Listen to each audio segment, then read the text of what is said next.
Greetings and welcome back to the Horror Metal channel. Last night, Sean Urshan and I did a live stream on his channel all about Iron Maiden. Oh yeah. Up the irons. And it was a lot of fun. In case you missed it, it's on Sean Urshan's channel. Go check it out if you want. It was a lot of great discussion, and I think it turned out really well. But it turns out I'm not done talking about Maiden, so I figured I'll count down my top 10 Iron Maiden albums. So let's go and get started. Number 10, A Matter of Life and Death. Now this is one of their more recent ones, and I think this might be my favorite of the recent ones. This and Brave New World. Seems like a lot of people hate this album for some reason. I don't know why. I think it's kind of underrated in that respect. I don't know. I just really like it. Thought it was pretty good. Matter of Life and Death. Oh yeah. Okay, next. Number 9. No Prayer for the Dying. Now this has Bring Your Daughter to the Slaughter, one of my favorite Maiden songs of all time. Love that track, such a catchy tune. And I love Bruce Dickinson's powerful pipes are just pristine on that song. And the many songs you'll hear on this list. Love it. It's a little underrated, I'd say. Not many people like this one, which I'll never understand why. Because it's awesome. I don't like this remastered cover. It's supposed to have Eddie choking the gravedigger while busting out of his grave and choking the caretaker of the cemetery. For some reason they omitted that and just had Eddie by himself. I don't know why. I like the original cover way better. But whatever, let's move on. Number 8. What I find to be the most underrated album in Iron Maiden's catalog, Fear of the Dark. So many great songs in this one. Chains of Misery, Jesus Be My Guide, The Apparition, the title track, Fear is the Key. Be Quick or Be Dead. So many good ones. Bruce Dickinson had kind of a slight rasp in his voice on this one, and No Prayer for the Dying. Which is a little different. They kind of did something different with this one. It's very unique. I can kind of see why people didn't really understand it, because they did something way different than what we were used to. But I, for one, appreciate the effort. I'm glad that they branched out and wanted to be, they didn't want to just do the same thing again. So, I love Fear of the Dark. I'll never understand the hate that it gets. Oh yeah. Great CD.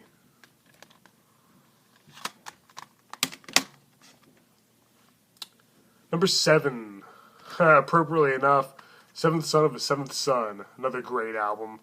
Now this one seems to be praised quite a bit, which is good. I'd say it definitely deserves the praise it gets. We've got Moonchild, Infinite Dreams, Can't Play with Madness, The Evil That Men Do, the title track, oh yeah, The Clairvoyant. So many great tracks, and Bruce Dickinson's vocals were on point on here, and it also features some of my favorite guitar solos from Dave Murray and Adrian Smith, and some of my favorite Steve Harris bass lines. Steve Harris is my favorite bassist of all time, by the way. Oh yeah, Seventh Son of a Seventh Son. Yeah, I gotta love it.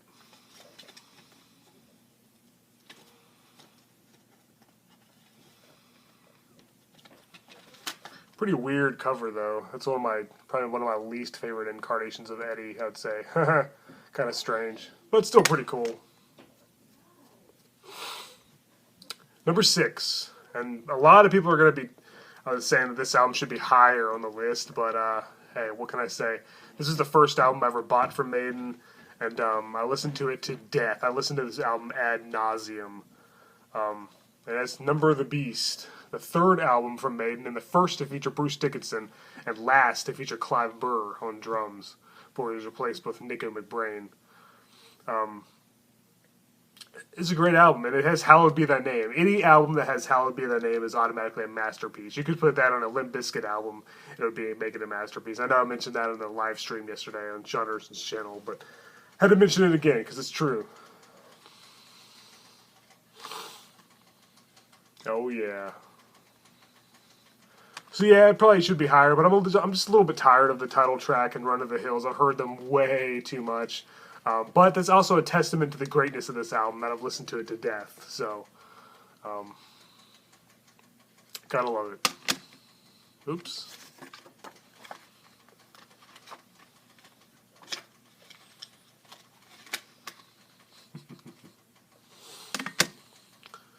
Alright, down to the top 5. Number 5, Killers.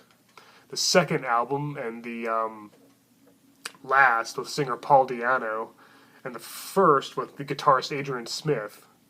I love this CD. I love every song on it. I don't think it has a bad track. My favorites being Wrathchild, Murders in the Rue Morgue, Another Life, Innocent Exile, the title track, Prodigal Son, Purgatory, Twilight Zone, Drifter. I just named all the songs, so except for Ides of March, which is the opening instrumental. Another great song. One of my favorite instrumental tracks of all time. Love it. Paul Di'Anno's voice is on point. Steve Harris's bass playing is immaculate as always. It's just great. Go check it out. Number 4, Self-Titled debut album.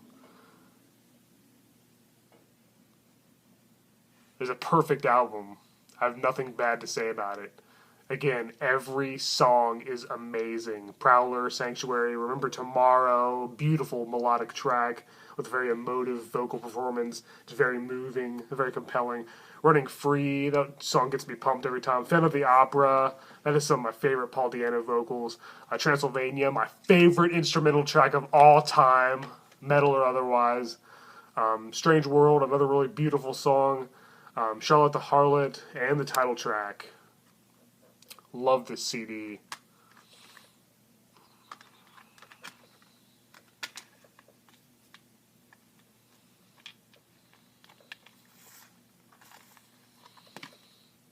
I kind of wish, I'm glad that they got Bruce, because I do prefer Bruce overall, but I kind of wish that they'd done a little bit more with Paul Di'Anno. Maybe just at least one more album with Paul. It would be cool to see him do a little bit more with the band. But oh well, it didn't happen, so. He still had a decent career after Maiden. He was in some cool bands. I'd recommend his catalog of bands, especially Gog Magog and Killers and Di'Anno. But anyway, yeah, check out their self-titled debut if you haven't already. See where it all started, where it all began. All right, number 3, Somewhere in Time. Another great album. I love that Blade Runner inspired cover. We got Caught Somewhere in Time, which is probably my favorite song on the album. No, to scratch that. My favorite song on the album is Stranger in a Strange Land. For sure. Stranger in a Strange Land is a great CD.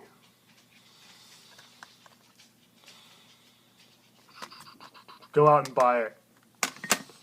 Number 2. Now, it was really hard. We're down to the top 2, and it was really hard picking between these two.